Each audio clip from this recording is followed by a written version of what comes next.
C'est la 7e vidéo sur les diagrammes binaires liquide-vapeur. Donc aujourd'hui, on va parler d'analyse quantitative sur le diagramme avec ce qu'on appelle la règle des segments inverses. Donc il s'agit de pouvoir prédire les quantités de matière et les compositions de chacune des phases à l'aide d'un diagramme binaire. Allez, on se retrouve tout de suite sur la tablette.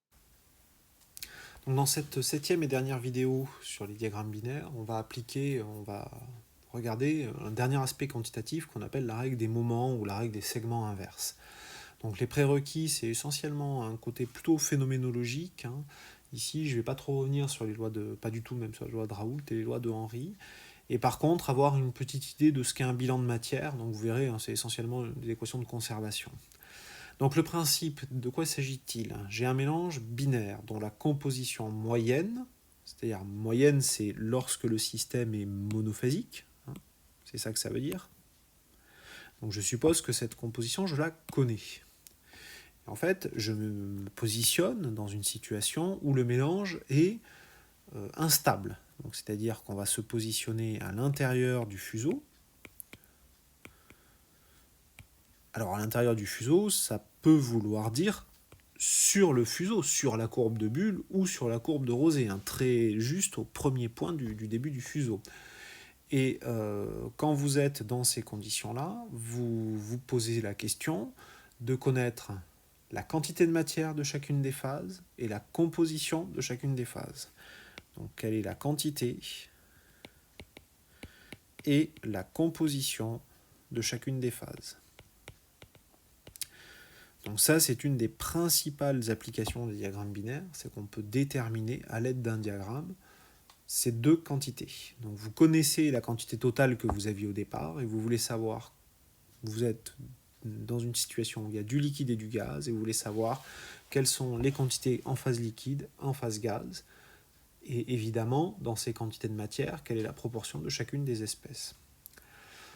Donc déjà, on va commencer par reprendre un petit peu un diagramme binaire. Et je vais me positionner dans un cas où je connais, par exemple, je vais choisir ici, je vais me positionner par exemple ici, j'ai une valeur de composition moyenne, donc x moyen, qui est mon point de départ initial. Donc il est par exemple en phase, ici je suis dans le cadre d'un diagramme isobar, donc ça marche aussi pour les diagrammes isothermes évidemment.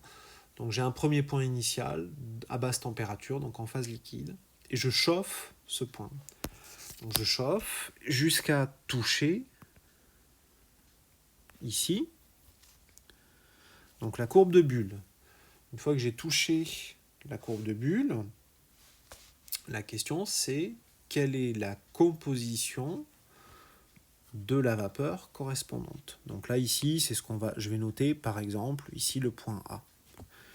Donc quand je suis au point A, qu'est-ce qui se passe? J'ai l'apparition de la première bulle de gaz. Où est-ce que je vais lire la composition de la bulle de gaz? En fait, vous allez la lire sur la courbe qui touche la phase gaz. Donc la courbe qui touche la phase gaz, c'est la courbe de Rosé. Donc vous allez toujours lire la composition de la phase liquide sur la courbe de bulle et la composition de la phase gaz sur la courbe de Rosé. Donc la composition du liquide se lit donc, sur la courbe de bulle.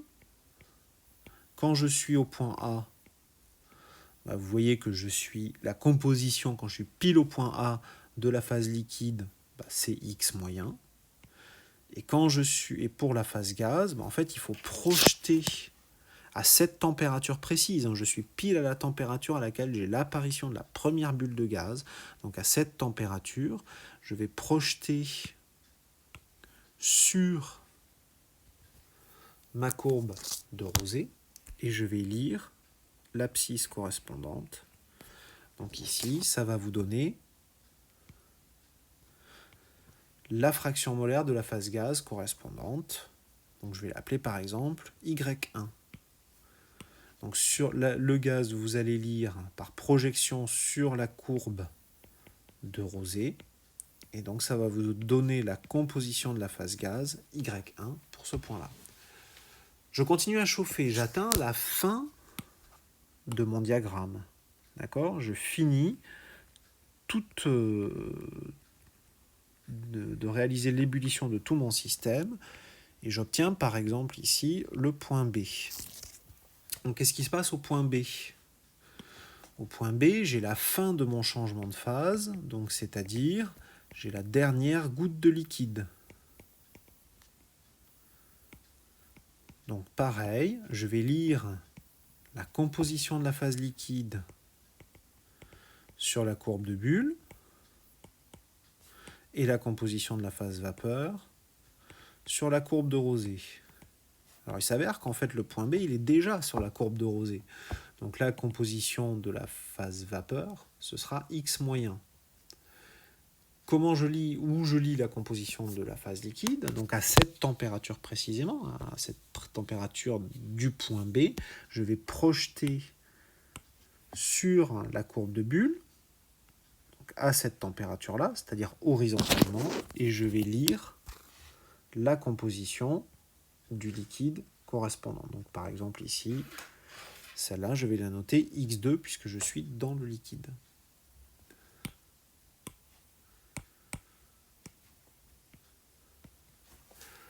Voilà, alors ça, c'est le cas facile. La question maintenant, c'est supposons que je m'arrête en plein milieu du fuseau, par exemple ici, au point M, à une température qui est dans le fuseau, et je vous demande, vous avez deux phases au point M, on est à l'intérieur du fuseau, donc le système, c'est ce que je vous ai dit, il est instable, donc on a deux phases, une phase liquide, une phase vapeur. Déterminez-moi les quantités de matière de chacune des phases et la composition de chacune des phases. Alors la composition, c'est assez facile. Je vais lire toujours pareil, la composition de la phase liquide, je vais la lire toujours sur la courbe de Bulle. Et la composition de la phase vapeur, je vais la lire toujours sur la courbe de Rosée. Donc ça, c'est toujours comme ça qu'on va procéder. Donc je vais tracer un palier horizontal à cette température-là, je suis à la température spécifique du point M. Donc ici, je suis sur la courbe de Rosée, j'ai une phase vapeur. Ici, je suis sur la courbe de Bulle, j'ai une phase liquide. Donc je vais noter mes points L et V. Et je vais lire la composition de la phase liquide très précisément ici. Donc ça va être XL. Et je vais lire la composition de la phase vapeur ici. Ça, ce sera YV.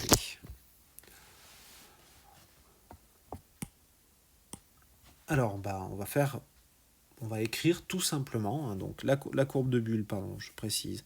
Donc la composition au niveau de la courbe de Bulle, ce sera la composition du point L, et la composition au niveau de la courbe de Rosée, ce sera la composition du point V. Donc X parce que L est dans le liquide, et Y parce que V est en phase vapeur.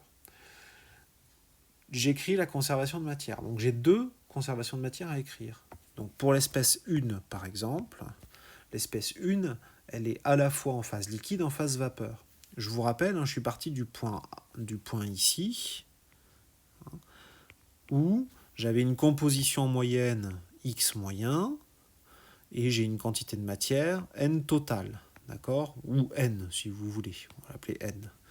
Donc ici, N1, la quantité de matière de l'espèce 1, ça c'est X1 moyen, ce que j'ai noté X moyen, fois N total. Ça c'est vrai, puisque c'est vrai quand je suis en dehors de l'équilibre liquide-vapeur. Or, N total, par conservation de la quantité de matière, c'est bien la quantité de matière en phase liquide plus la quantité de matière en phase vapeur. La somme des deux étant bien égale à N total. Donc ça vous donne, si je développe, X moyen, facteur de N liquide, plus X moyen, facteur de N vapeur. Donc là, vous voyez que j'ai écrit la conservation de la quantité de matière totale de mon système. Maintenant, si je fais la même chose juste pour l'espèce 1, la quantité de matière de l'espèce 1, c'est toute l'espèce 1 qui est en phase liquide, plus toute l'espèce 1 qui est en phase vapeur. Et ça, en phase liquide, je connais la composition, puisque je l'ai noté XL, c'est N XL, donc NL, la quantité de matière de la phase liquide. Et pour la phase vapeur, je l'ai déterminé aussi, c'est YV, NV, la quantité de matière de l'espèce 1 dans la phase vapeur. J'égalise les deux équations et j'obtiens ainsi que x moyen nl plus x moyen nv doit être égal à xl nl plus yv nv. Je mets tous les nl d'un côté, tous les nv de l'autre, donc ça va me donner nl facteur de x moyen moins xl va être égal à nv facteur de yv moins x moyen. Alors en général, c'est pas comme ça qu'on l'écrit, on choisit de l'écrire comme ceci. NL sur NV, ou NV sur NL, hein, peu importe, égale. Donc ça va me donner YV moins X moyen sur X moyen moins XL. Alors, c'est pas comme ça qu'on l'utilise la plupart du temps. Si je vous donne un diagramme, vous n'allez pas lire les compositions, vous pouvez directement mesurer des distances. Donc c'est la distance, alors je vais la noter algébriquement MV divisé par la distance algébrique ML. Donc ça, c'est ce qu'on appelle, alors c'est une façon d'exprimer la règle des segments inverses. Vous pouvez, des fois vous le trouverez aussi, non pas NL sur NV, mais NL sur N tot ou NV sur N tot. Donc ça, c'est une première équation. Alors évidemment, vous avez deux inconnus ici. Vous avez NL et NV, puisque XL et XV, vous pouvez les lire, XL et YV, pardon, vous pouvez les lire directement sur le diagramme. Donc il vous faut une deuxième équation. Donc en général, on vous donne la quantité de matière totale initiale du système, NL plus NV. Donc à l'aide de ces deux équations, vous pouvez déterminer NL, NV, et graphiquement, en lisant les valeurs de YV et XL, vous pouvez en déduire les valeurs de N1L et N1V, ce qui vous permet de déduire tout. Donc en fait, souvent ça vous paraît très compliqué, mais n'oubliez pas que la règle des segments inverses, ça n'est jamais que l'écriture de la conservation de matière pour la quantité de matière totale et pour la quantité de matière d'une des deux espèces. En fait, on pourrait tout simplement écrire ceci, ces deux équations du haut. En général, on les réécrit sous forme de rapport, mais c'est tout simplement la conservation de la quantité de matière dans le système. Vous savez tout sur la règle des moments et l'analyse quantitative des diagrammes binaires. Dans la prochaine vidéo, qui sera la dernière, on va discuter un petit peu d'applications, avec en particulier des applications à la distillation. À très bientôt!